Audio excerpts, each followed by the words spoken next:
नमस्कार दोस्तों, स्वागत है आपका अनलॉक जीएस एकेडमी के प्रीलिम्स के ब्रह्मास्त्र सीरीज में, जिसमें हम चर्चा कर रहे हैं पिछले 10 वर्षों में आए हुए पीवाईक्यूज पे। और इसी सीरीज का आज सेशन 15 है। तो आइए चर्चा शुरू करते हैं।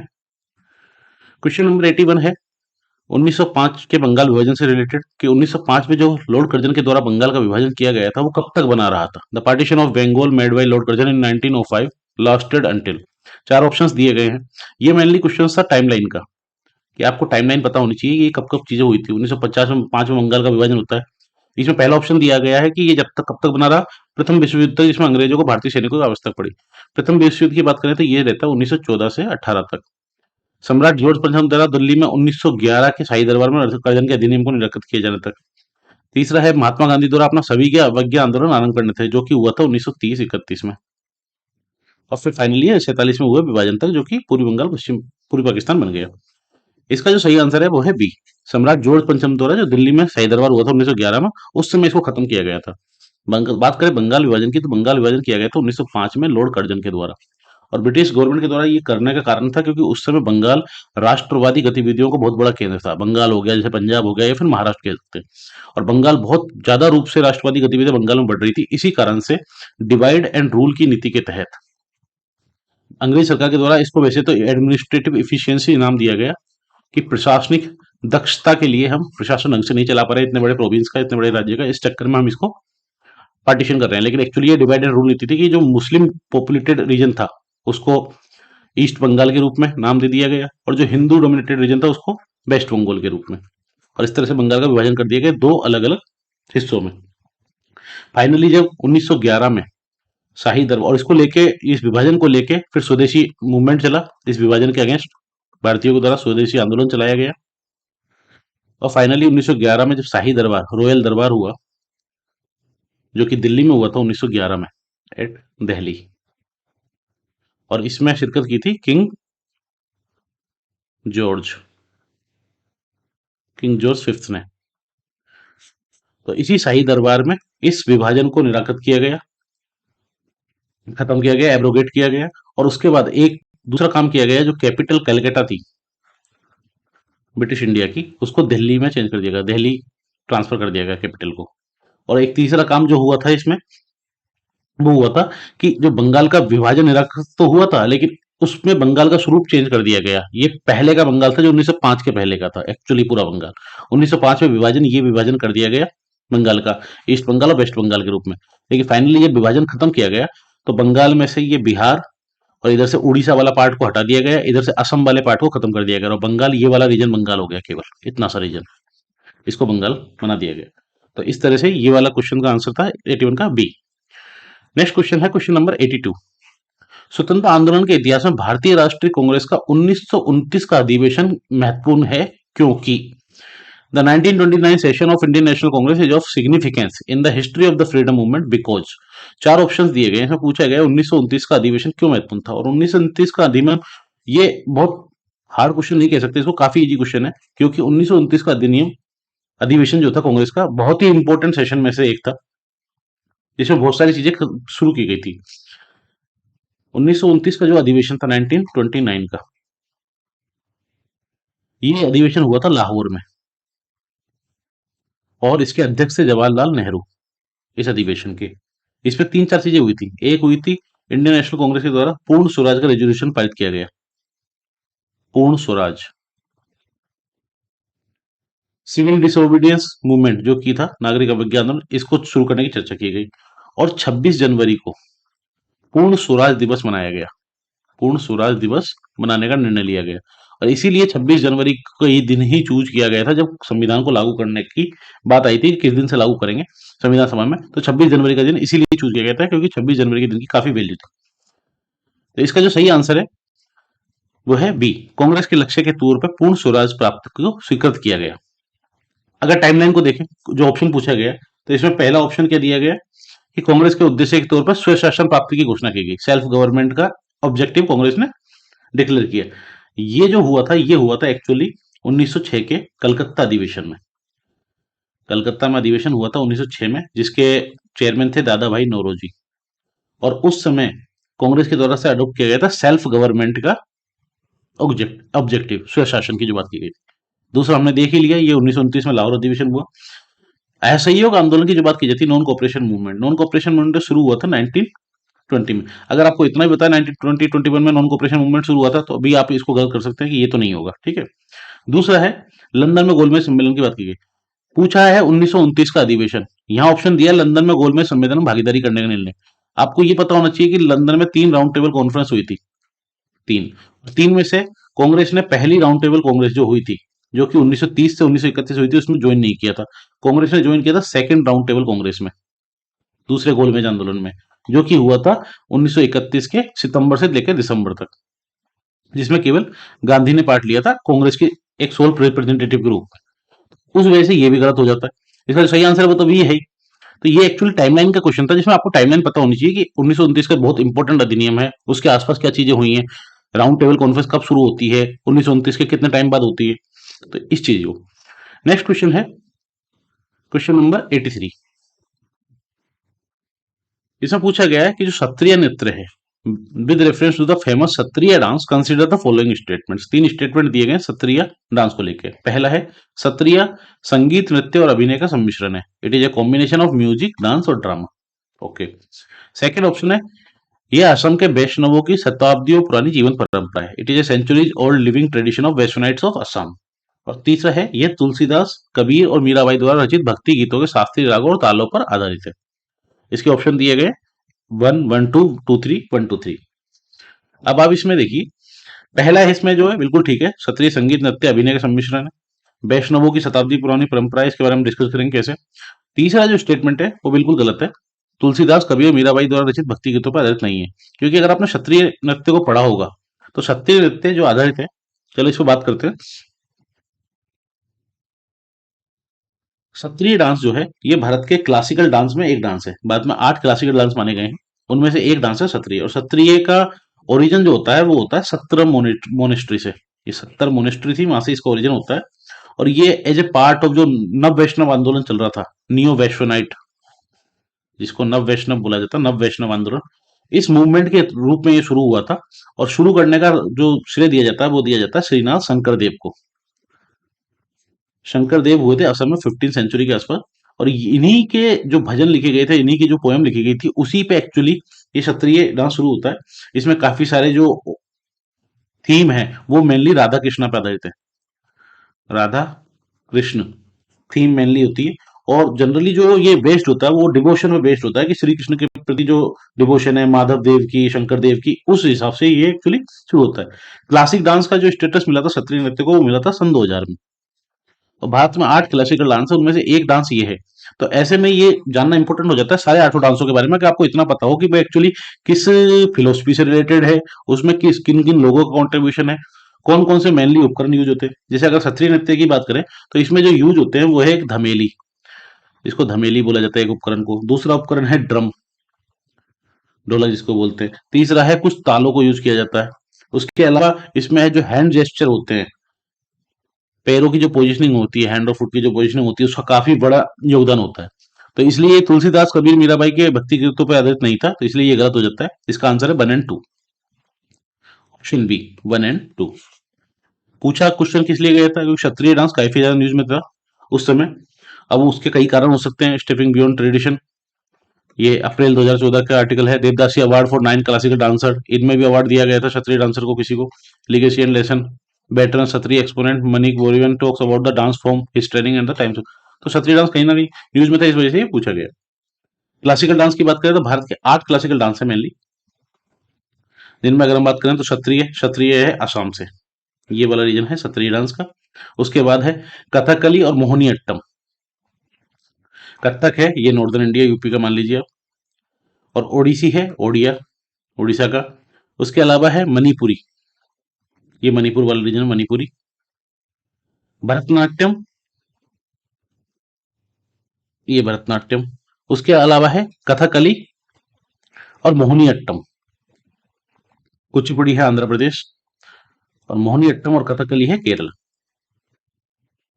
मोहिनी अट्टम और कथकली, तो इस तरह से 8 क्लासिकल डांस है हमारे इंडिया के। नेक्स्ट क्वेश्चन है क्वेश्चन नंबर 84।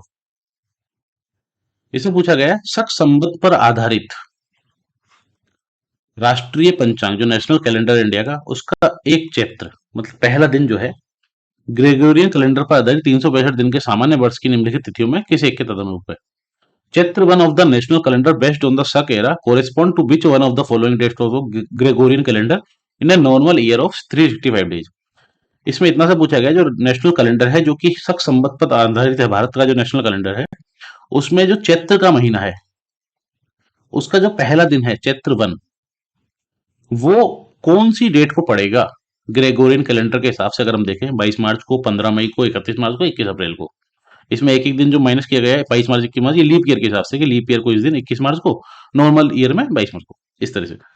अब अगर इसको हम देखें तो शक संवत की अगर हम बात करें तो शक संवत में ये 12 महीने होते हैं: चैत्र, वैशाख, ज्येष्ठ, आषाढ़, श्रावण, भाद्रपद, आश्विन, कार्तिक, अग्रहायण, पौष, माघ, फागुन।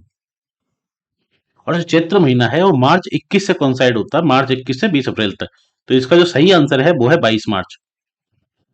चैत्र की बात करें हम, जो हमारा भारत का नेशनल कैलेंडर है, नेशनल कैलेंडर, इसको अपनाया गया था 1957 में, 1957 में, और यह आधारित है शक संवत पे, शक एरा पे, सॉरी,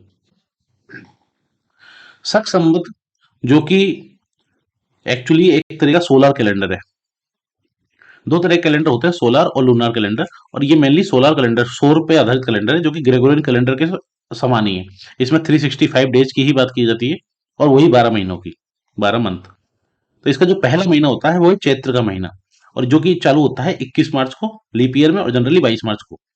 और ये सेम ग्रेगोरियन कैलेंडर के मुताबिक होता है। अगर हम बात करें तो शक संवत की, तो ये शक संवत पर आधारित नेपाल का जो कैलेंडर चलता है, जो कि नेपाल संवत है, नेपाल संवत, ये भी शक संवत पे ही बेस्ड है। इसी हिसाब से बाली और इंडोनेशिया में भी इसका काफी यूज किया गया है शक संवत का। फिलीपींस में भी किसी समय तक यूज किया जाता था। ये शक जो एरा है, इसको शुरू करने का जो श्रेय दिया जाता है वो दिया जाता है सातवाहन डायनेस्टी के शालीवाहन को, राजा शालीवाहन, जो कि सातवाहन डायनेस्टी के थे। लेकिन इसको एक्चुअली में जो एक्सिस्टेंस इसका शुरू करने का काम, जिसको इसको पॉपुलराइज करने का काम था, वो किया गया था कनिष्क के द्वारा। और शक संवत जो है ये ग्रेगोरियन कैलेंडर से 78 ईयर बिहाइंड है, पीछे है। वहीं अगर हम बात करें विक्रम संवत की, जो कि काफी न्यूज में रहता है, विक्रम संवत भी काफी फेमस है। तो विक्रम संवत जो शुरू किया गया था विक्रमादित्य के द्वारा 8th 9th सेंचुरी में, और ये है बैशाख चैत्र पे। बैशाख चैत्र, इसका पहला महीना बैशाख होता है और अंतिम महीना चैत्र होता है। ये विक्रम जो संवत है ये है 57 ईयर अहेड पहले। अगर हम देखें तो जो हमारी प्रस्तावना है उसमें लिखा गया है संवत 2006 विक्रमी, संवत 2006 विक्रमी। अब ये संवत 2006 से क्यों लिखा गया है? क्योंकि ये 57 ईयर्स अहेड है।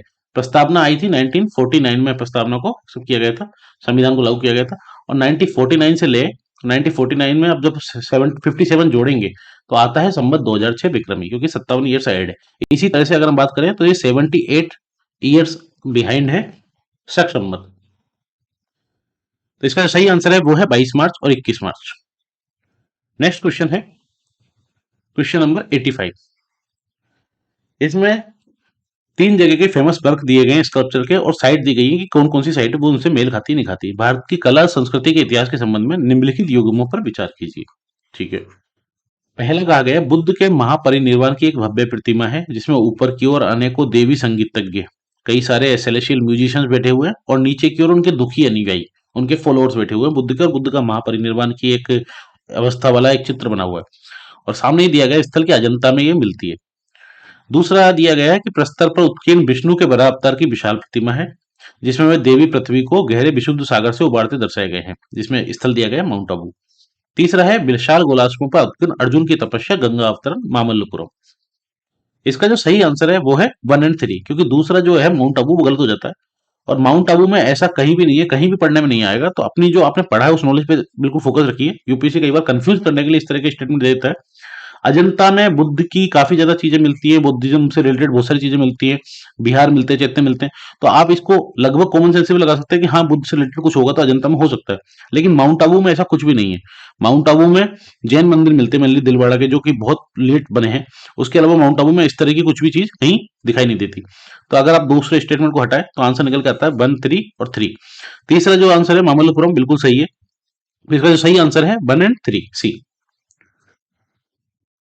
साथ ही बात करें तो ये जो बुद्ध की महापरिनिर्वाण की अवस्था की मूर्ति मिलती है, ये अजंता में इस तरह से मिलती है, जिसका उत्तर मिलता है, और ये मिलता है 17 नंबर केव में, केव 17 में, महापरिनिर्वाण की अवस्था में, जिसमें ये काफी सारे म्यूजिशियंस बैठे हुए हैं, संगीतज्ञ बैठे हुए हैं। ये ऊपर की तरफ जो संगीत बजा रहे हैं, इधर आनंद कहीं पेड़ के पास नीचे बैठे हुए हैं बुद्ध के जो शिष्य थे। उसके अलावा जो बुद्ध के अनुयायी हैं वो रोते हुए दिखाए गए हैं।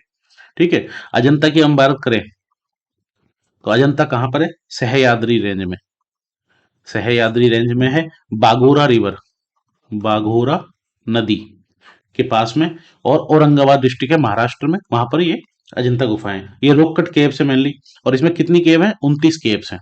29 केव्स है, जिसमें से 25 तो है बिहार और 4 हैं चैत्य। यूपीएससी ने एक बार बिहार और चैत्य को लेकर क्वेश्चन पूछा था 2013 में, जो कि हम डिस्कस कर चुके हैं कि बिहार क्या होते हैं, चैत्य क्या होते हैं। चैत्य मेनली पूजा घर होते हैं, बिहार उनके रेजिडेंशियल प्लेसेस होते हैं जिनमें वो रहते हैं, एक्चुअली अपना खाना पीना खाते हैं।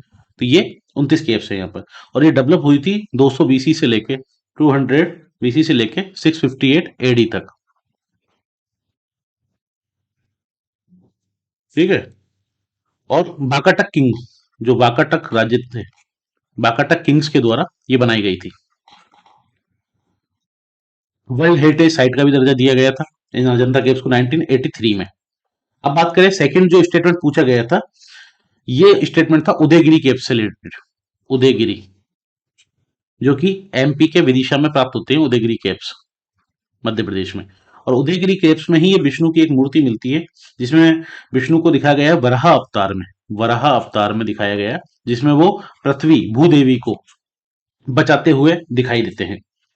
और उदयगिरी केव्स जो है वो रॉककोट केव्स है, एमपी विदिशा में, 5th सेंचुरी की।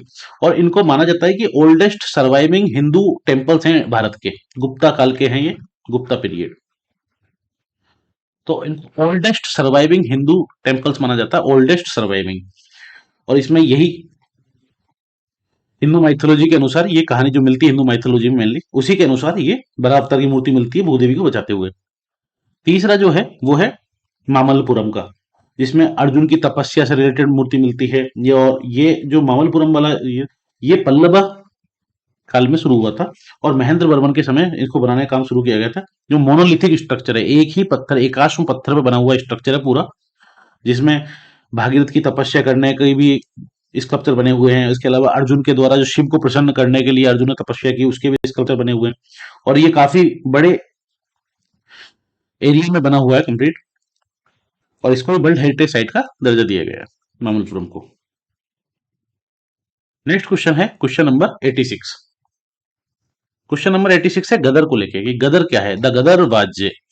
अब इसमें 4 ऑप्शंस दिए गए, और ये बहुत ज्यादा इजी क्वेश्चन में से एक आता है, क्योंकि इसमें आप एक चीज देखिए, इनमें जब आप आधुनिक भारत का इतिहास पढ़ते हैं तो आधुनिक भारत के इतिहास में सबसे इंपॉर्टेंट जो फैक्ट आता है, एक तो सैन फ्रांसिस्को कहीं नाम सुनने में आता है, सिंगापुर सुनने में आता है, बर्लिन सुनने में आता है, ताशकंद सुनने में आता है।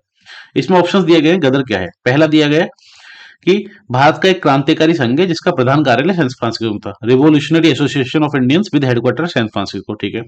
दूसरा है एक राष्ट्रवादी संगठन जो सिंगापुर से संचालित होता था। सिंगापुर से कोई राष्ट्रवादी संगठन संचालित नहीं होता था। सिंगापुर मॉडर्न हिस्ट्री में 2-3 जगह न्यूज में आता है। एक है सिंगापुर में जो ब्रिटिश आर्मी की एक बटालियन थी उस वजह से, दूसरा है सुभाष चंद्र बोस की वजह से, तीसरा स्टेटमेंट दिया गया है उग्रवादी संगठन जिसका प्रधान कार्यालय बर्लिन था। बहुत सारे इंडियन रिवोल्यूशनरी थे जो जर्मनी से ऑपरेट करते थे, बर्लिन कमेटी बनी थी, बर्लिन हाउस भी था जर्मनी में, जर्मनी में तिरंगा भी लहराया गया था जब कम्युनिस्ट एक कॉन्फ्रेंस हुई थी, तो इस वजह से बर्लिन न्यूज में था, लेकिन ऐसा कहीं नहीं था। फोर्थ है भारत की स्वतंत्रता के लिए कम्युनिस्ट आंदोलन जिसका प्रधान कार्य ताशकंद में था। ये भी गलत है, क्योंकि एक्चुअली ताशकंद न्यूज में जब आता है जब जो कम्युनिस्ट गवर्नमेंट ऑफ इंडिया है, कम्युनिस्ट पार्टी ऑफ इंडिया, इसकी स्थापना होती है एक्चुअली ताशकंद में, कम्युनिस्ट पार्टी ऑफ इंडिया की। ठीक है, तो इसलिए ताशकंद न्यूज में आता है। इसका जो सही आंसर है वो है ए, सैन फ्रांसिस्को में जो हेडक्वार्टर था रिवोल्यूशनरी एसोसिएशन का, इस वजह से गदर गदर यही था। तो गदर की अगर हम बात करें गदर ये शुरू हुआ था अर्ली 20th सेंचुरी में।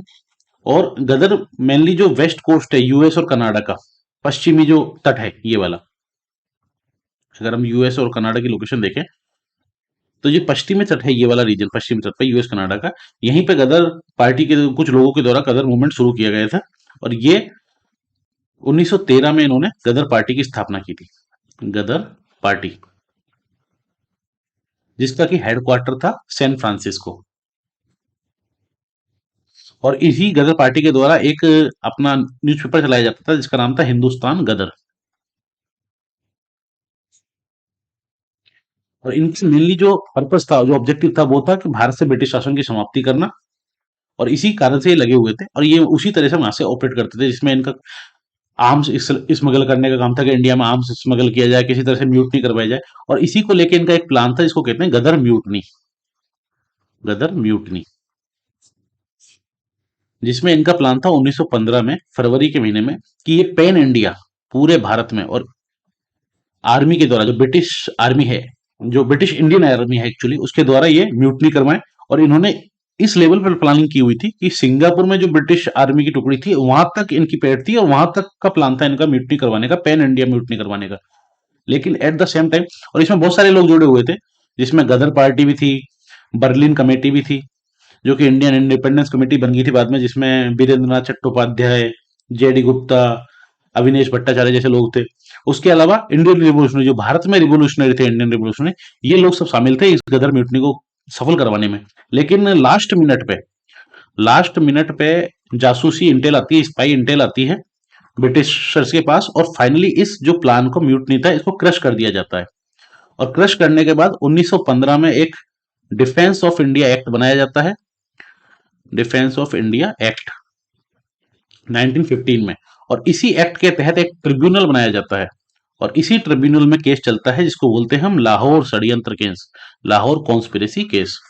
तो लाहौर कॉन्स्पिरेसी केस जो था वो गदर म्यूटनी से रिलेटेड था। और इसी 1915 के जो पैन इंडिया म्यूटनी का जो प्रोग्राम प्लान था, इसको जो क्रश करने के बाद 1919 में फिर रोलेट एक्ट आता है। उसके बाद जलियांवाला बाग आता है 1919 में, 1919 में।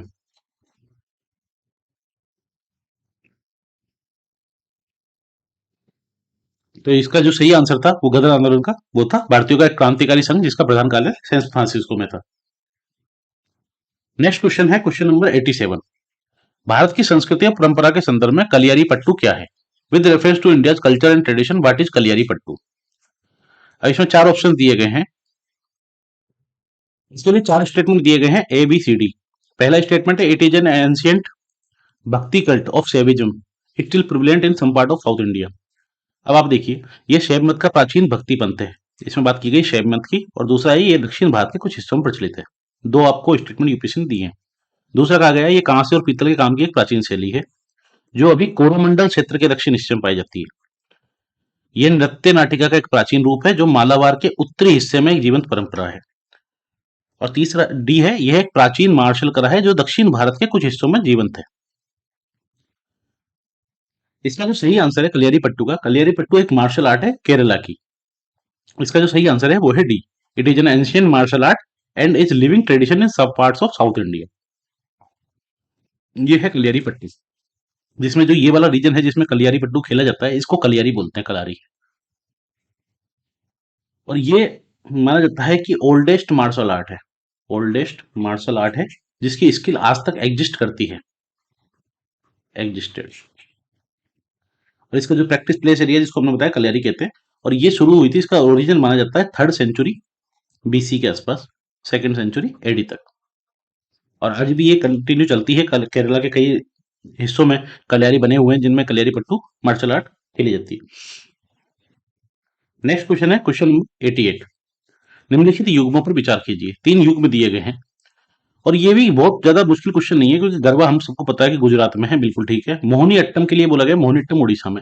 मोहिनी अट्टम क्लासिकल डांस में आता है जो कि केरला से आता है, तो इसलिए ये गलत हो जाता है। दूसरा, यक्षगान की बात करें तो यक्षगान एक नाटक है, थिएटर है जो कि कर्नाटक से आता है, कर्नाटक में किया जाता है। तो इसका जो सही आंसर है वो है सी, केवल 1 और 3। दूसरा इसमें गलत है, मोहिनी अट्टम। 2013 के मुकाबले अगर देखें तो 2014 में यूपीएससी ने एक चीज और की कि जो एलिमिनेशन करने वाले क्वेश्चन थे उनमें ऑप्शन इस तरह से सेट किए गए, जैसे अगर आप मोहिनीअट्टम को भी जानते हैं तो मोहिनीअट्टम आपको खत्म करना होगा, तो एलिमिनेट करने के बाद भी आपके पास दो ऑप्शन बचेंगे, केवल एक और तीन। तो आपको यक्षगान भी पता होना चाहिए एट द सेम टाइम कि यक्षगान कहाँ से रिलेटेड है। नेक्स्ट क्वेश्चन है क्वेश्चन नंबर 89। ये क्वेश्चन थोड़ा टफ क्वेश्चन कह सकते हैं, जो कि 2014 में पूछा गया था और ये काफी लोगों ने गलत भी किया था। उसका कारण था कि ये एक आउट ऑफ कंटेक्स्ट क्वेश्चन था, कुछ वजह से न्यूज में भी था लेकिन ये पूछा गया था। इसमें पूछा गया था कि भारत में बुद्ध इतिहास, परंपरा और संस्कृति के संबंध में कुछ युगमों पर विचार कीजिए। तीन लोकेशंस दी गई थी, तीन श्राइन्स दिए गए थे और पूछा गया था कि इनको मैच ऑफ द फॉलोइंग देखना है कि ये युग में क्या ये पेयर सही तरह से मैच है नहीं है। पहला था टबो मोनेस्ट्री, टबो मठ और मंदिर टेम्पल कॉम्प्लेक्स, कहाँ पर, स्पीति वैली में। दूसरा था लोसवा लखांग टेम्पल, लोसवा लखांग मंदिर नको, ये जंस्कार वैली में। और तीसरा था अलची मंदिर, अलची टेम्पल कॉम्प्लेक्स, कहाँ पर, लद्दाख में। तीन स्टेटमेंट दिए गए थे। इसके ऑप्शंस दिए गए थे केवल एक, दो, तीन, एक, तीन, एक, दो, तीन। ठीक है। अगर हम क्वेश्चन देखें तो जो टबो मोनेस्ट्री है, टबो मत की अगर हम बात करें तो ये टबो मोनेस्ट्री जो है, टबो, पहले अगर हम लोकेशन देखें टबो मोनेस्ट्री की, तो ये टबो मोनेस्ट्री की लोकेशन यहाँ पर है, स्पीति वैली। ये देखो, ये स्पीति, लाहौल स्पीति वैली है, यहीं पर है टबो मोनेस्ट्री, यहीं पर है नको मोनेस्ट्री। और उसके बाद करें, ये अगर देखें हम शिमला, मंडी, मनाली और यही वाला रीजन है नको, जो कि चाइना से बॉर्डर भी लगती है यहाँ पर, ये स्पीति वैली। इसके ऊपर है जांस्कर वैली और लद्दाख में है लद्दाख का आलची टेम्पल कॉम्प्लेक्स। टबो मोनेस्ट्री की अगर हम बात करें, टबो मोनेस्ट्री की अगर हम बात करें तो टबो मोनेस्ट्री, टबो मठ है, ये कहाँ पर है, ये टबो विलेज है एक, टबो विलेज स्पीति वैली में, स्पीति घाटी में टबो विलेज है, हिमाचल प्रदेश में। और ये बनाई गई थी 996 सीई में, किसके द्वारा, लोहत्सवा रिंचेन जेंगपो,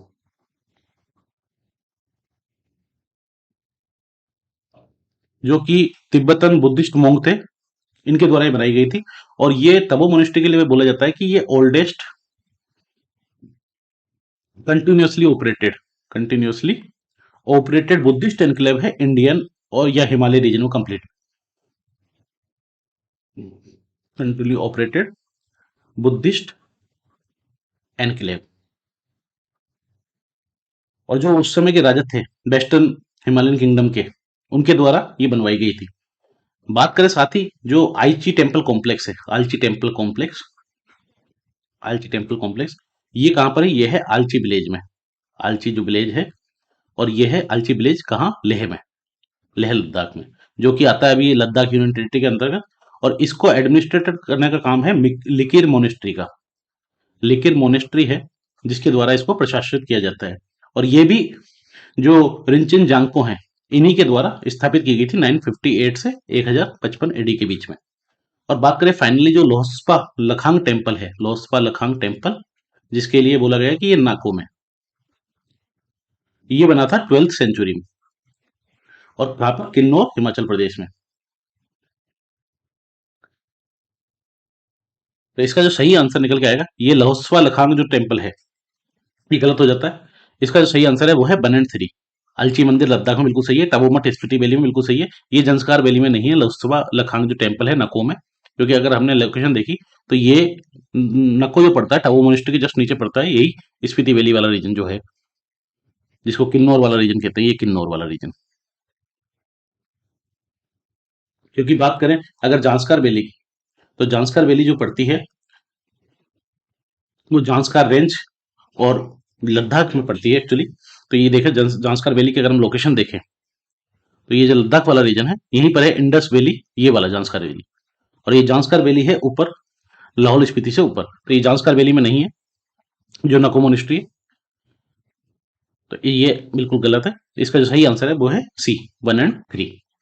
तो ये थोड़ा टफ क्वेश्चन था, जो कि उस समय आउट ऑफ कंटेक्स्ट ही एक तरह से पूछा गया था और बहुत सारे लोगों को गलत भी होता है। तो इस तरह के कुछ क्वेश्चन आते हैं जिसके लिए बिल्कुल भी इस तरह से हेजिटेशन या फ्रस्ट्रेशन नहीं लेनी है, क्योंकि इस तरह के कई क्वेश्चन यूपीएससी कंफ्यूजन के लिए देता है, जिनको आपको हो सकता है अगर आपको आते हैं तो आप उनको अटेम्प्ट कर सकते हैं। नेक्स्ट क्वेश्चन है क्वेश्चन नंबर 90। इसमें पूछा गया है, दो स्टेटमेंट दिए गए हैं। पहला है बीजक संत दादू दयाल के उपदेशों का एक संकलन है, जो कि बिल्कुल गलत है, क्योंकि बीजक जो है बहुत फेमस कंपोजिशन है और ये कंपोजिशन है कबीर की, संत कबीर की। दूसरा है पुष्टि मार्ग के दर्शन को माधवाचार्य ने प्रतिपादित किया। अब इसका जो सही आंसर है वो है डी एक्चुअली। ये दोनों ही गलत हैं। क्यों? क्योंकि पहले बात कर लेना कबीर की, संत कबीर की। कबीरदास जी 15 सेंचुरी के आसपास हुए थे और ये भक्ति मूवमेंट के बहुत बड़े प्रणेता रहे, भक्ति आंदोलन के उस समय। इनके द्वारा जो पंथ चलाया गया वो था कबीर पंथ, और जिस जो लोग इस पंथ को मानते थे उन्होंने अपने आप को कबीर पंथी कहना शुरू कर दिया। और ये इन्फ्लुएंस हुए थे कबीर मेनली एक्चुअली जो स्वामी रामानंद थे, उनके शिष्य के रूप में भी गिने जाते थे स्वामी रामानंद। और इनके द्वारा जो ग्रंथ लिखे गए उसमें कई सारे कंपोजिशन थे। एक तरह से सखी ग्रंथ लिखा गया इनके द्वारा, अनुराग सागर लिखा गया, अनुराग सागर। इसके अलावा लिखा गया बीजक। इसके अलावा जो कबीर ग्रंथावली थी वो लिखी गई। तो इसलिए पहला स्टेटमेंट गलत हो जाता है। दूसरा है पुष्टि मार्ग को लेके, कि पुष्टि मार्ग के जो प्रणेता थे उनको माधवाचार्य थे, लेकिन अगर हम देखें तो पुष्टि मार्ग के जो प्रणेता थे वो थे वल्लभाचार्य, वल्लभाचार्य। और पुष्टि मार्ग है जिसमें कहा जाता है कि ये path of grace actually, path of grace, कि सौम्य सुंदरता का एक पाथ है जो मेनली भक्ति आंदोलन से संबंधित है। और ये जो वल्लभाचार्य का पुष्टि मार्ग है ये आधारित है किस पे? शुद्ध अद्वैत पे, शुद्ध अद्वैत पे, जिसको हम कह सकते हैं इंग्लिश में प्योर नॉन ड्यूलिज्म, ड्यूलिज्म। क्योंकि जो फिलोसफी में कई धाराएं चलती है उनमें एक है नॉन ड्यूलिज्म, जिसको कहते हैं अद्वैत की धारा, जो कि शंकराचार्य की धारा थी। उसके अलावा फिर माधवाचार्य ने एक जो थ्योरी दी थी वो थी ड्युअलिज्म की, द्वैतवाद की। इसके बारे में हम किसी क्लास में अलग से चर्चा करेंगे कि द्वैतवाद अद्वैतवाद में क्या अंतर है। मेनली इसलिए समझ लीजिए कि अद्वैतवाद को उन्होंने, जो शंकराचार्य ने एक थ्योरी दी थी अद्वैतवाद की जिसको नॉन ड्यूलिज्म कहा था, उस अद्वैतवाद को कहा था कि दो नहीं है संसार में, जीव और ब्रह्म एक ही है, दोनों अलग अलग नहीं है।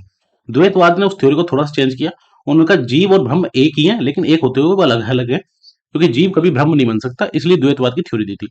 और इसी थ्योरी को थोड़ा सा बढ़ा के वल्लभाचार्य ने दी थी प्योर नॉन ड्यूलिज्म, कि जो अद्वैतवाद है इतना प्योर है, इतना अलग है कि इसमें डिवोटी जो होगा उसको, जो जीव जो होगा उसको ब्रह्म की सेवा में लगा रहना पड़ेगा, और इसी को उन्होंने शुद्ध अद्वैत कहा गया। और जो शुद्ध अद्वैत की जो धारा थी, इसी शुद्ध अद्वैत की धारा को, नॉन ड्यूलिज्म को कृष्ण भक्ति में, क्योंकि पुष्टि मार्गी एक्चुअली कृष्ण भक्ति को सबसे सर्वोपरि मानते थे। और आज भी आपने देखा होगा जो श्रीनाथ जी वाला रीजन है, क्योंकि ये शुद्ध अद्वैत था, पुष्टि मार्गी थी, ये मेनली अगर आपको दिखते हैं तो नाथ द्वारा जो श्रीनाथ जी है राजस्थान में, जिसको ये मेन पीठ मानते हैं। और ये लव डिवोशन की बात करते थे, मेनली कृष्ण को सुप्रीम मानते थे और कृष्ण के अराउंड ही सारी भक्ति घूमती है, कृष्ण की ग्रेस से, उनकी कृपा से ही लिबरेशन मुक्ति मिलेगी, इस तरह की इनकी बात थी। और ये गृहस्थ आश्रम को ऊपर मानते थे, ना कि सन्यासी आश्रम को। तो इनका मानना था गृहस्थ रहकर भी आप मोक्ष प्राप्त कर सकते हैं, मुक्ति प्राप्त कर सकते हैं कृष्ण भक्ति के द्वारा। तो ये पुष्टि मार्ग परंपरा थी। तो पुष्टि मार्ग के जो दर्शन थे उसको माधवाचार्य जी ने, वल्लभाचार्य जी ने प्रतिपादित किया था। इसका जो सही आंसर है वो होगा डी। नेक्स्ट क्वेश्चन है, ये श्रीनाथ जी मंदिर है नाथद्वारा में, नाथद्वारा राजस्थान में, और इसको पुष्टि मार्गी काफी बड़ा इंपॉर्टेंस देते हैं।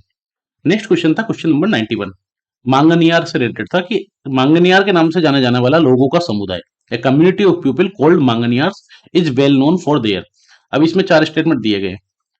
पहला है कि पूर्वोत्तर भारत में अपनी मार्शल कलाओं के लिए विख्यात, दूसरा है पश्चिमोत्तर भारत में संगीत परंपरा के लिए विख्यात, तीसरा है दक्षिण भारत में शास्त्रीय गायन संगीत के लिए विख्यात, और फोर्थ है मध्य भारत में पच्चीकारी परंपरा के लिए विख्यात। तो इसमें आपको या तो उनका जगह, इस प्लेस पता हो कि वो किस प्लेस से रिलेटेड है एक्चुअली मांगनिया, दूसरा है कि इससे रिलेटेड मार्शल कलाओं से, संगीत परंपरा से या पच्चीकारी परंपरा से, जिसको पित्रादुरा ट्रेडिशन बोलते हैं। तो इसलिए क्वेश्चन पूछा गया था। इसका जो सही आंसर है वो है बी, पश्चिमोत्तर भारत में संगीत परंपरा से रिलेटेड थे मांगनियार, ये वाला रीजन बी। मांगनियार की अगर हम बात करें तो ये मांगनियार एक्चुअली है, ये है मुस्लिम कम्युनिटी, ये मुस्लिम कम्युनिटी है मेनली। और ये कहाँ रहती है मुस्लिम कम्युनिटी? ये है जैसलमेर, जैसलमेर बाड़मेर, राजस्थान में जो जैसलमेर बाड़मेर का रीजन है वहां पर। और मेनली इनका जो ट्रेडिशन है वो है फोक म्यूजिक का, फोक म्यूजिक, जो संगीत परंपरा का जो रीजन है वहां से ये आते हैं एक्चुअली। और इसी से आसपास जो पाकिस्तान का रीजन है सिंध में, वहां पर भी मांगनियार आपको मिलते हैं। इन्हीं मांगनियार में बहुत फेमस हुए हैं, जैसे आपने कोक स्टूडियो गाना सुना हो कदी आओ नहीं, तो इसमें माधाई का जो, तो ये माधाई मांगनियार समुदाय से बहुत फेमस सिंगर हैं। उसी के अलावा मामे खान, इंडियन आइडल में जो आए थे स्वरूप खान, तो ये मांगनियार कम्युनिटी से आते हैं।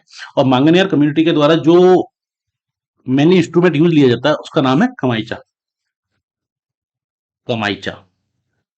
और ये इंस्ट्रूमेंट है जिसमें 17 स्ट्रिंग्स होती हैं, 17 स्ट्रिंग्स होती हैं, जिनको तार बोलते हैं ये। और इसमें ये जो स्ट्रिंग बनती है ये मैंगो वुड की बनती है, जो आम का जो पेड़ होता है उसकी वुड की बनती है।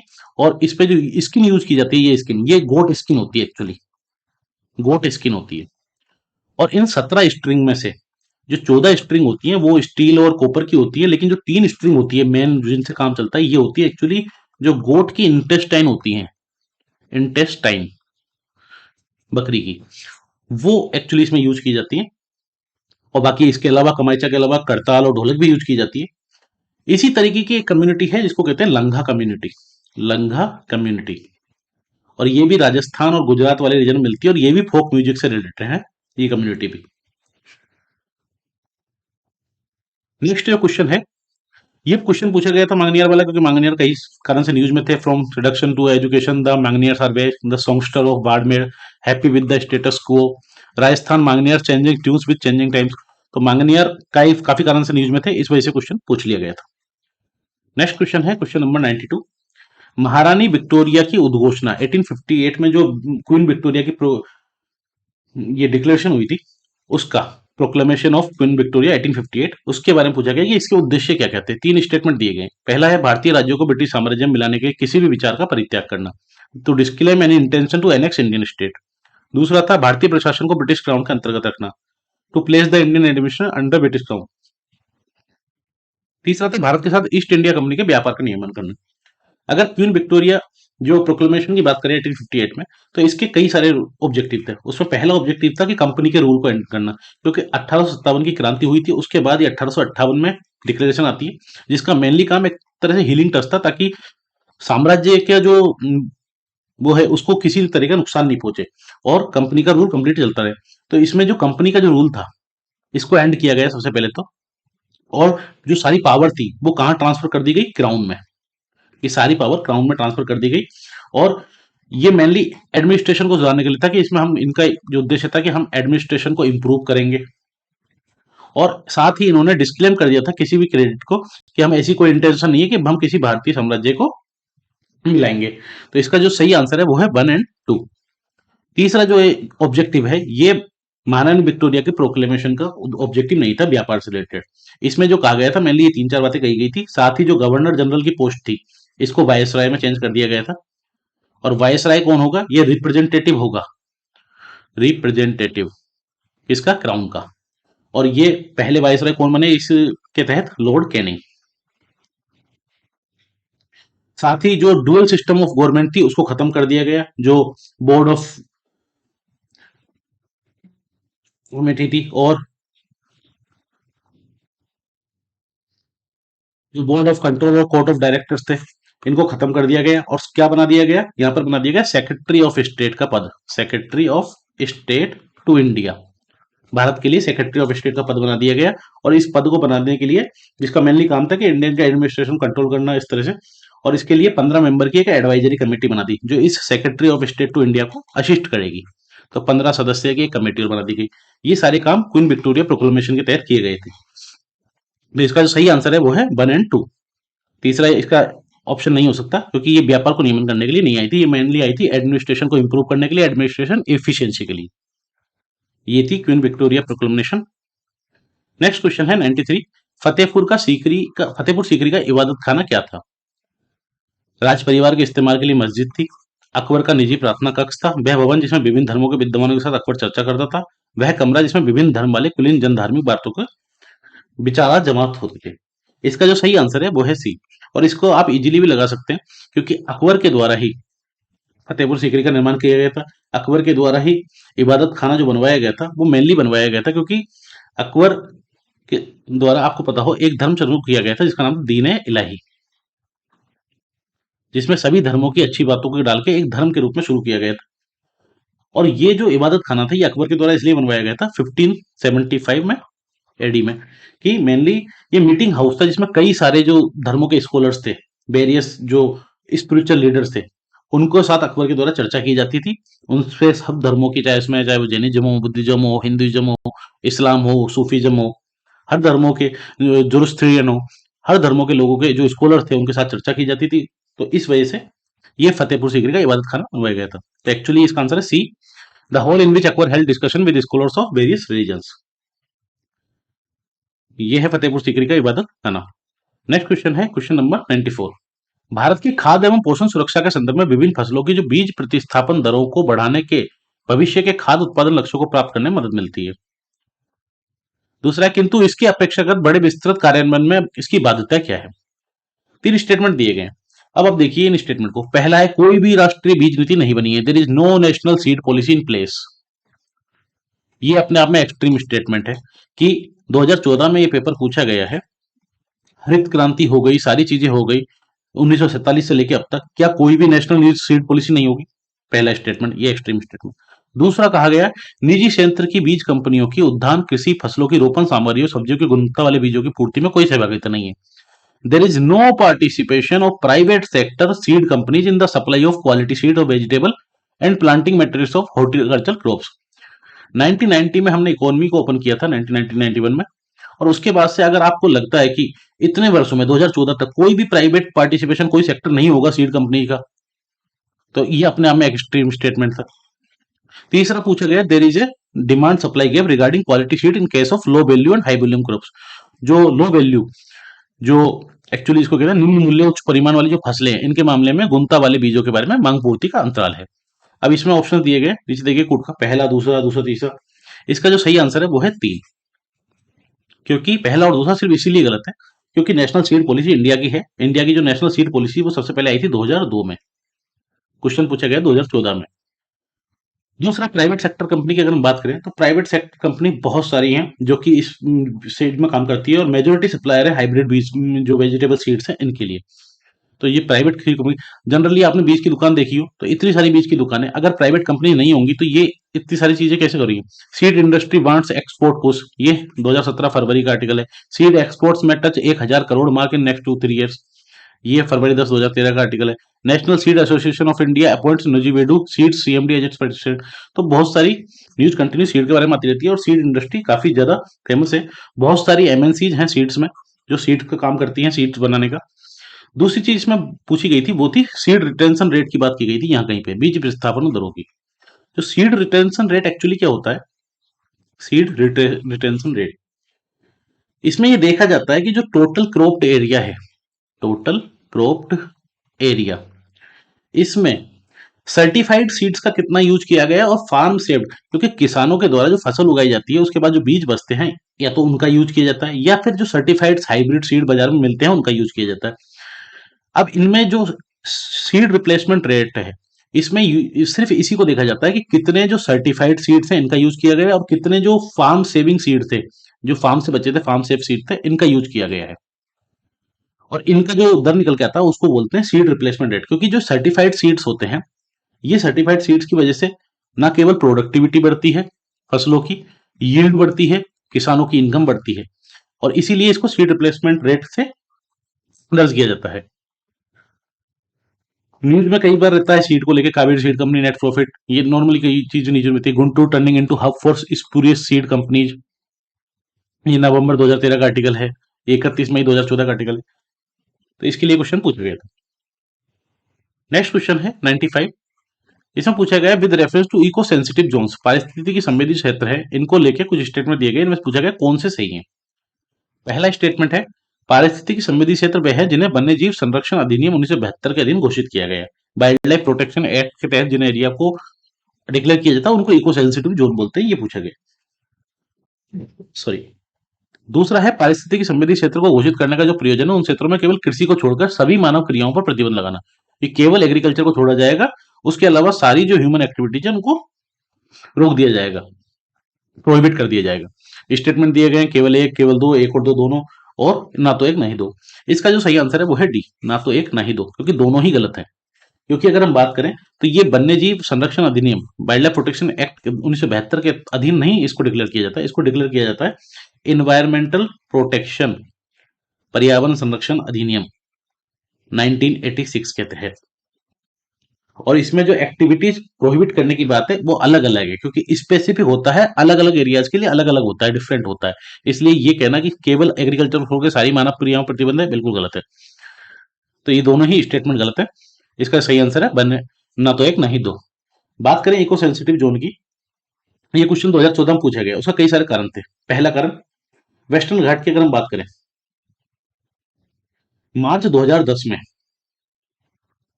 मार्च 2010 में एक एक्सपर्ट पैनल बनाया जाता है वेस्टर्न घाट के ऊपर, मिनिस्ट्री ऑफ इन्वायरमेंट और फॉरेस्ट के द्वारा, एमओएफ के द्वारा।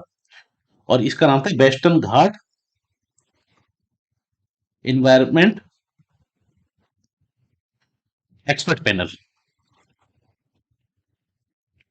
और इसको अध्यक्ष कर रहे थे श्री माधव गाडगिल, इसलिए इसका नाम दिया गया गाडगिल कमीशन। अगस्त 2011 में इनकी रिपोर्ट आती है, इस कमीशन की।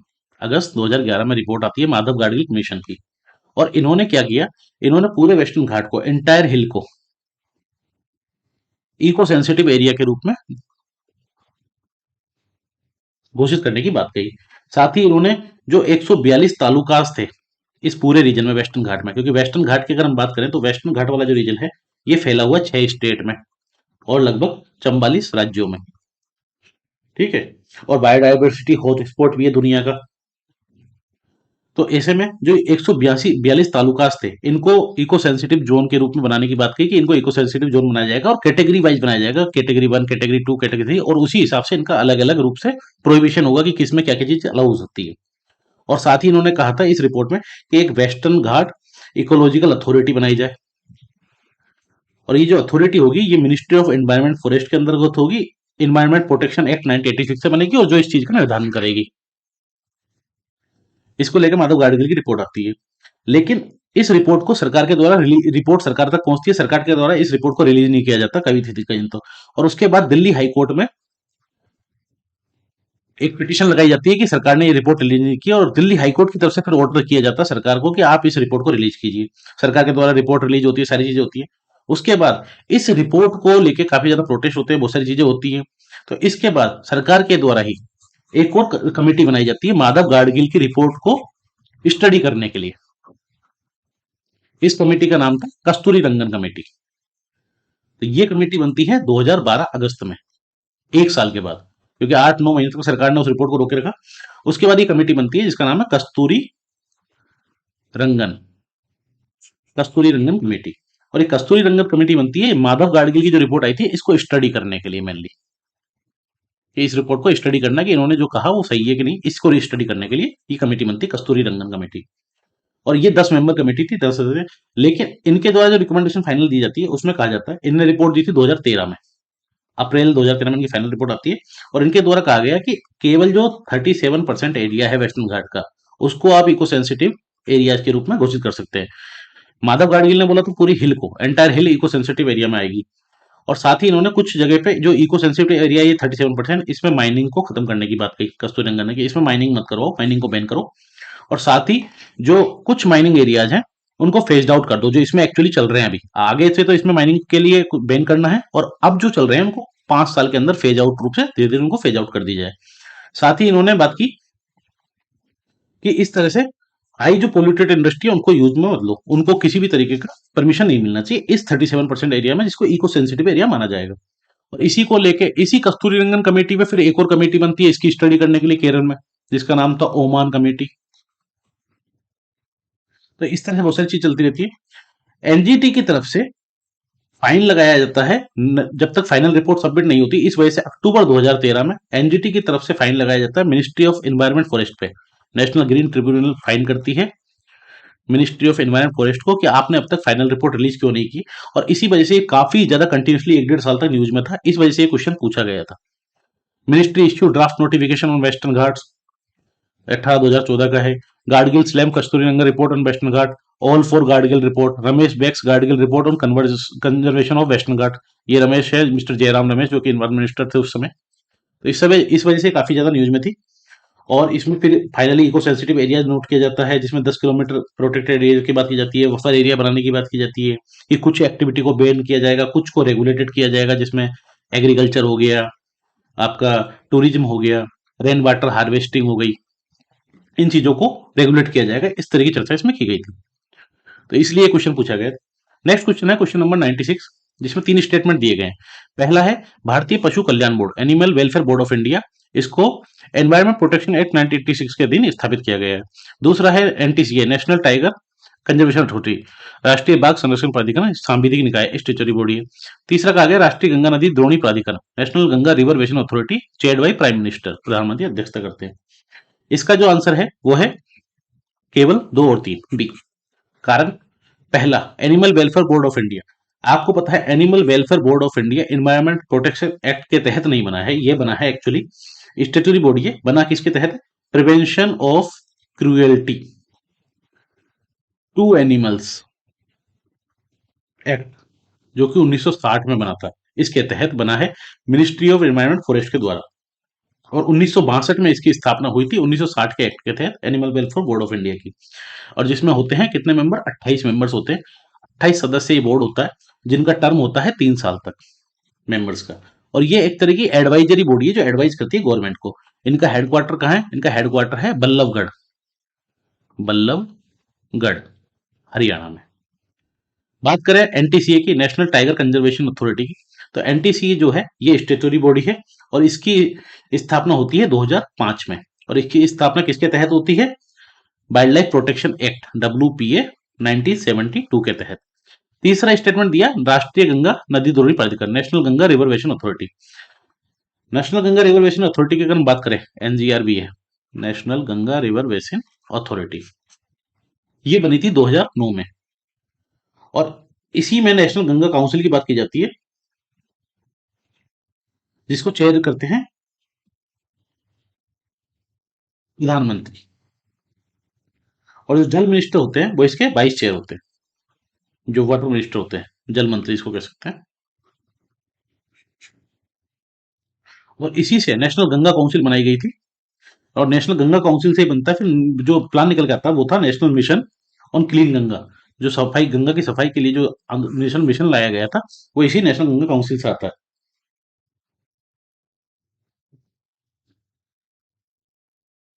ऑफ ऑन फॉर जल्लीकट्टू, जो एनिमल वेलफेयर बोर्ड के लिए क्वेश्चन पूछा गया था। India bans testing of cosmetics on animal, ये न्यूज थी 29 जून 2013 की, जिसमें एनिमल वेलफेयर बोर्ड न्यूज में था। Animal Welfare Board of India bats against battery cages, तो बहुत सारी चीज इसी को लेके एनटीसीए भी काफी ज्यादा न्यूज में था। Tiger reserve put on alert, क्योंकि उस समय एक टाइगर्स में बीमारी चल रही थी जिसका नाम था canine distemper virus disease, CDV infection, canine distemper virus disease, इसको लेकर एनटीसीबी न्यूज में था।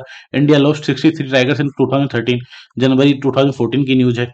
इसी को लेकर अगर हम देखें तो ये setup panel to monitor clearances, environmentalist urge Modi, उसके अलावा कॉल फॉर गंगा। तो जब 2014 में सरकार बनी थी तो गंगा काफी ज्यादा न्यूज में थी, इलेक्शन टाइम से ही, जब से इलेक्शन कैंपेनिंग चल रही थी उसको लेके भी। जो इलेक्शन के उस समय के कैंडिडेट थे, जो कि अभी के वर्तमान प्रधानमंत्री नरेंद्र मोदी, तो गंगा का मुद्दा बीजेपी के द्वारा काफी ज्यादा उठाया गया था। तो ये काफी ज्यादा कंटिन्यू न्यूज में थी, गंगा की सफाई को लेकर एडमिनिस्ट्रेटिव रूप से भी न्यूज में थी। तो इस वजह से क्वेश्चन पूछा गया था और तीनों न्यूज को एकत्रित करके एक क्वेश्चन में डाल दिया गया। नेक्स्ट क्वेश्चन है क्वेश्चन नंबर 97। इसमें कुछ विटामिन के नाम दिए गए हैं, उनकी हीनता से होने वाला, उनकी डिफिशियंसी कौन सी डिजीज होती है ये पूछा गया है। विटामिन सी से स्कर्वी बिल्कुल सही है, विटामिन डी से रिकेट्स बिल्कुल सही है, विटामिन ई रात्रि अंधता नाइट ब्लाइंडनेस बिल्कुल गलत है। इसका जो आंसर है वो है ए, केवल एक और दो। क्योंकि अगर हम बात करें विटामिन सी से, तो विटामिन सी से होती है स्कर्वी, विटामिन डी से रिकेट्स या ऑस्टियोमेलेशिया होता है। बात करें विटामिन ई से, तो विटामिन ई से एक्चुअली नाइट ब्लाइंडनेस नहीं होती, इससे होती है डिफिशियंसी हीमोलिटिक एनीमिया जिसको बोलते हैं। एक तो डिफिशियंसी हो सकती है, एक होता है हीमोलिटिक एनीमिया, जो कि जो न्यू बोर्न बेबीज होते हैं, नवजात शिशु होते हैं, इनमें पाया जाता है। तो ये विटामिन ई की कमी से होता है। दूसरा होता है विटामिन के, विटामिन के, तो विटामिन के की कमी से होता है bleeding diathesis. Vitamin A, vitamin A की कमी से होता है night blindness, actually night blindness, रात्रि अंधता जिसको बोलते हैं, ये इसकी वजह से होता है। उसके अलावा विटामिन B12 है, जिसकी, सॉरी, विटामिन B1, जिसकी वजह से होता है वेरी वेरी।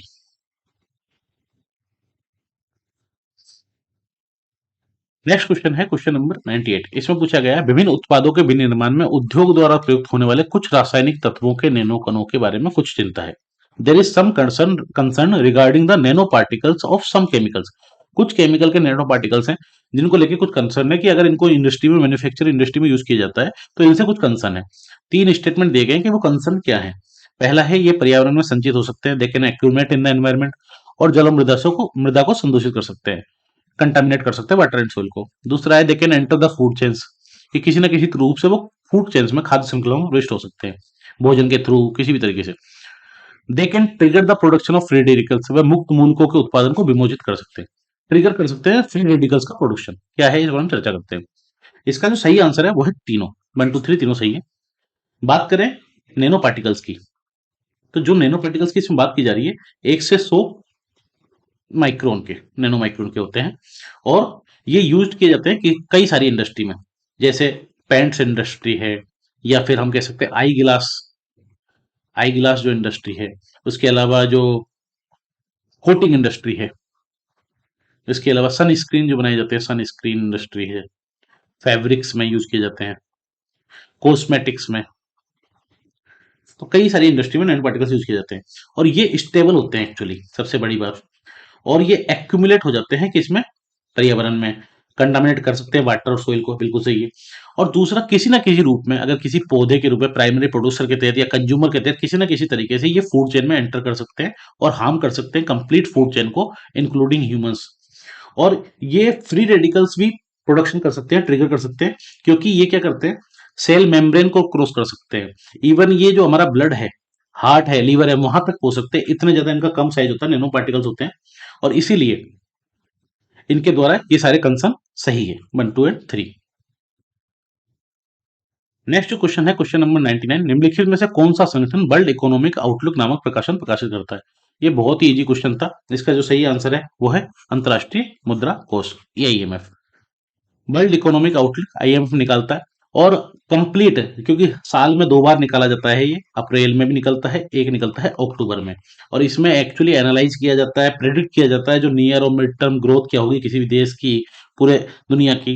तो उस वजह से, जैसे आईएमएफ के द्वारा, ये अप्रैल 2014 का आर्टिकल है, India growth likely to recover to 5.4% in 2040 में इंडिया ग्रोथ रेट इतनी होने वाली है। तो ये आईएमएफ के द्वारा वर्ल्ड इकोनॉमिक आउटलुक निकाला जाता है कि दुनिया की इकोनॉमी का कैसा आउटलुक रहने वाला है, इसको लेके। तो ये इसलिए क्वेश्चन पूछा गया था, और बहुत ही सिंपल क्वेश्चन पूछा गया था। अगर आप इसमें देखें तो इसी आर्टिकल में लिखा हुआ है the latest edition of world economic outlook released by IMF. Simple सा यही लाइन तो पूछी है। तो इसमें अप्रैल अक्टूबर में 2 आउटलुक निकाले जाते हैं। इसका सही आंसर है वो है आईएमएफ। लास्ट क्वेश्चन है 2014 के पेपर का। संघ के बजट के संदर्भ में निम्नलिखित में से कौन से गैर योजना व्यय के अधीन आते हैं। With reference to union budget which of the following is are covered under non plan expenditure. अब 2 तरह के एक्सपेंडिचर होते हैं, एक होते हैं प्लान एक्सपेंडिचर, एक होते हैं non plan expenditure. Plan expenditure कौन से होते हैं, जिनके लिए प्लानिंग की जाती है, जैसे 5 ईयर प्लानिंग जब होती थी तो 5 वर्षीय योजना बनाई जाती थी, उनके लिए कुछ ग्रोथ टारगेट बनाए जाते थे, उनके लिए जो खर्चों की बात की जाती थी उनको प्लान एक्सपेंडिचर में रखा जाता था। नॉन प्लान एक्सपेंडिचर वो एक्सपेंडिचर है, वो खर्चे हैं सरकार के जो उनके ऊपर ऑब्लिगेटरी हैं, मतलब जरूरी हैं। जैसे डिफेंस का एक्सपेंडिचर, जो सरकार को करना ही है, फिक्स है। इंटरेस्ट पेमेंट, सरकार ने जो लोन लिया है उस पर इंटरेस्ट देना, उसके लिए कोई प्लानिंग की जरूरत नहीं है, वो ऑब्लिगेटरी है। सरकार को जो उन लोगों को नौकरी पे रखा गया है उनको सैलरीज देनी है, उनको पेंशन देनी है, ये ऑब्लिगेटरी है। सरकार ने जो सब्सिडी की घोषणा की है वो सरकार को देनी ही है। तो ऐसे में ये सब आते हैं नॉन प्लान एक्सपेंडिचर में। तो ये चारों ही सही है, इसका जो आंसर है वो है 1 2 एंड 3 4। इसके अलावा जो लोन ग्रांट्स दिए जाते हैं, उसके अलावा जो इकोनॉमिक सर्विसेज दी जाती है, ये भी नॉन प्लान में आती है। लेकिन 2017 में 3 चीजें की गई। पहला, बजट को प्रीपोन किया गया 1 फरवरी तक। उसके अलावा जो रेलवे का बजट था, जो अलग से आता था, उसको मर्ज कर दिया गया मेन बजट में, जनरल बजट में। और जो प्लान और नॉन प्लान एक्सपेंडिचर का डिफरेंशिएशन था, इसको खत्म कर दिया गया कि ऐसा अब कुछ भी नहीं होगा, नॉन प्लान प्लान। क्योंकि प्लानिंग को भी खत्म कर दिया गया, प्लानिंग कमीशन को रिप्लेस कर दिया गया नीति आयोग से 2015 में। अब जो बजट बनता है, सॉरी, वो बनता है कैपिटल रेवेन्यू एक्सपेंडिचर के हिसाब से। तो इसलिए इसका जो उस समय आंसर था गैर योजना बजट में चारों, कि चारों ही नॉन प्लान एक्सपेंडिचर में आते हैं। इस तरह से आज की हमारी चर्चा समाप्त होती है। कल से हम शुरू करेंगे 2015 का क्वेश्चन पीवाई क्यूज, और कोशिश करेंगे कि जल्दी से जल्दी आपको इनको अवेलेबल करवाएं। उसी के लिए काम चल रहा था, इसीलिए इसमें काफी समय लग गया और हमारी कोशिश रहेगी अगले 10 दिन के अंदर आपको कंप्लीट 2022 के पीवाईक्यू अवेलेबल करवाएं। तब तक के लिए पढ़ते रहिए। धन्यवाद बहुत बहुत। सब्सक्राइब कर लीजिए एनालॉजी जेएस एकेडमी को अगर अच्छा लगे तो। Thank you.